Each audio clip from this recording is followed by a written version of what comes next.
श्री कृष्ण भगवान द्वारिका में रानी सत्यभामा के साथ सिंहासन पर विराजमान थे।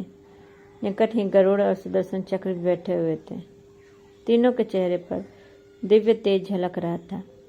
बातों ही बातों में सत्यभामा ने श्री कृष्ण से पूछा कि हे प्रभु, आपने त्रेता युग में राम के रूप में अवतार लिया था। सीता आपकी पत्नी थी, क्या वे मुझसे भी ज़्यादा सुंदर थी? द्वारकाधीश समझ गए कि सत्यभामा को अपने रूप का अभिमान हो गया है। तभी गरुड़ ने कहा कि भगवान, क्या दुनिया में मुझसे भी ज़्यादा तेज गति से कोई उड़ सकता है? इधर सुदर्शन चक्र से भी रहा नहीं गया और वे भी कह उठे कि भगवान, मैंने बड़े बड़े युद्धों में आपको विजय श्री दिलवाई है। क्या संसार में मुझसे भी शक्तिशाली कोई है? भगवान मन ही मन मुस्कुरा रहे थे। वे जान रहे थे कि उनके इन तीनों भक्तों को अहंकार हो गया है और इनका अहंकार नष्ट करने का समय आ गया है। ऐसा सोचकर उन्होंने गरुड़ से कहा कि हे गरुड़, तुम हनुमान के पास जाओ और कहना कि भगवान राम माता सीता के साथ उनकी प्रतीक्षा कर रहे हैं। गरुड़ भगवान की आज्ञा लेकर हनुमान को लाने चले गए। इधर श्री कृष्ण ने सत्यभामा से कहा कि हे देवी, आप सीता के रूप में तैयार हो जाएं। और स्वयं द्वारकाधीश ने राम का रूप धारण कर लिया। मधुसूदन ने सुदर्शन चक्र को आज्ञा देते हुए कहा कि तुम महल के प्रवेश द्वार पर पहरा दो और ध्यान रहे कि मेरी आज्ञा के बिना महल में कोई प्रवेश न करे। भगवान की आज्ञा पाकर चक्र महल के प्रवेश द्वार पर तैनात हो गए।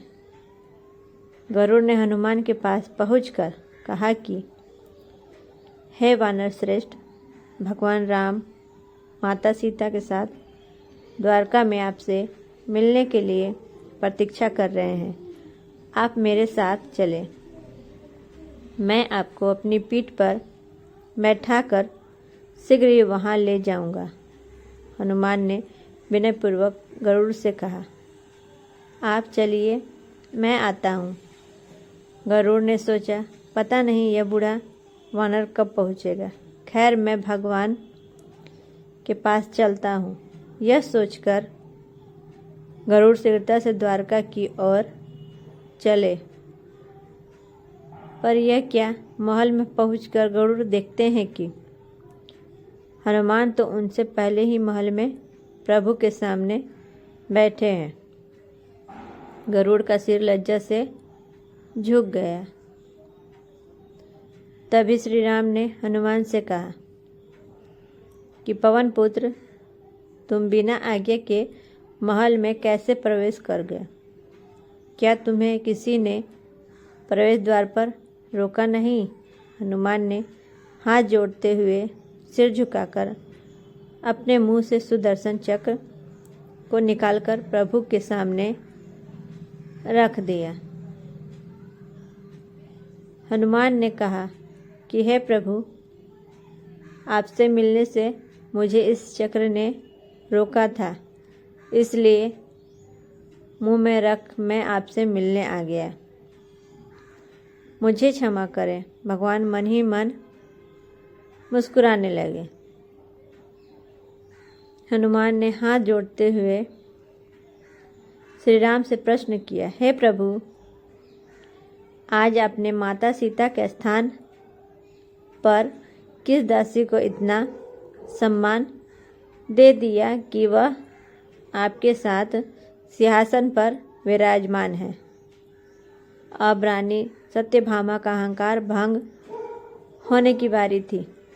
उन्हें सुंदरता का अहंकार था जो पल भर में चूर हो गया था। रानी सत्यभामा, सुदर्शन चक्र व गरुड़ जी दोनों का गर्व चूर चूर हो गया था। वे भगवान की लीला समझ रहे थे। तीनों की आंखों से आंसू बहने लगे और वे भगवान के चरणों में झुक गए। अद्भुत लीला है प्रभु की। अपने भक्तों के अहंकार को अपने भक्त द्वारा ही दूर किया उन्होंने।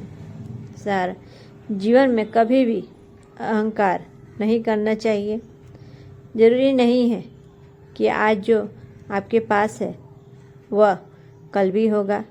अपने अंदर जरा सा भी अगर अहंकार आने लगे तो स्वयं ठाकुर जी हमसे दूर हो जाते हैं। ठाकुर जी को निस्वार्थ भक्तों की ही जरूरत है, अहंकारी की नहीं।